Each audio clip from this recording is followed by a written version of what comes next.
اس نے نوٹوں سے بھرا ہوا پرس لپک کر اٹھایا۔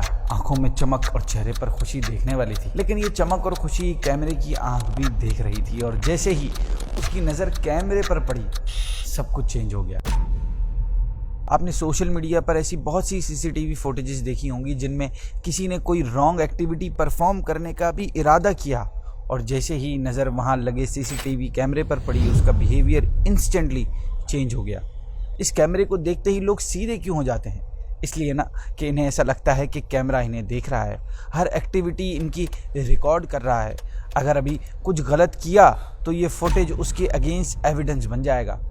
اچھا، لوگ یہ کیوں نہیں سوچتے کہ کیمرہ آن ہے بھی یا نہیں؟ خراب بھی تو ہو سکتا ہے، یہ بھی تو ہو سکتا ہے کہ کوئی فوٹیج ریکارڈ ہی نہ ہو رہا ہو۔ کبھی کبھی تو کیمرہ دیکھے بنا ہی اس کے سائن بورڈ پر ہم یقین کر لیتے ہیں کہ کیمرے کی آنکھ آپ کو دیکھ رہی ہے۔ بہت سے لوگوں کو اس بات کا ڈر رہتا ہے کہ کہیں اس کا کوئی فوٹیج لیک نہ ہو جائے، لیکن اس فوٹیج کی پرواہ بہت سے لوگ نہیں کرتے جو ہماری پہلی سانس سے آخری سانس تک ریکارڈ ہو رہا ہے۔ دو فرشتے ہمیشہ ہمارے ساتھ ہیں اور ہمارا ہر عمل نوٹ کیا جا رہا ہے۔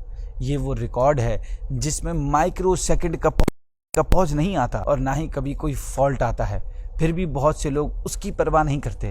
وہ بھول جاتے ہیں کہ ان کا ہر عمل ریکارڈ ہو رہا ہے۔ اللہ پاک قرآن کریم میں ارشاد فرماتا ہے، کیا اسے معلوم نہیں کہ اللہ دیکھ رہا ہے؟ یاد رکھیں، یہاں تو اللہ پاک نے آپ کی برائیوں پر پردہ رکھا ہوا ہے، لیکن جب قیامت کے دن آپ کے اعمال سب کے سامنے پیش کیے جائیں گے تو اس شرمندگی کا آپ اندازہ بھی نہیں لگا سکتے۔ یوں سمجھ لیں کہ جیسے دنیا میں اگر کسی کی کوئی فوٹیج لیک ہو جاتی ہے اور جتنی شرمندگی اس انسان کو فیل ہوتی ہے، قیامت کے دن ہونے والی شرمندگی کا شاید 1000واں حصہ بھی نہیں ہے۔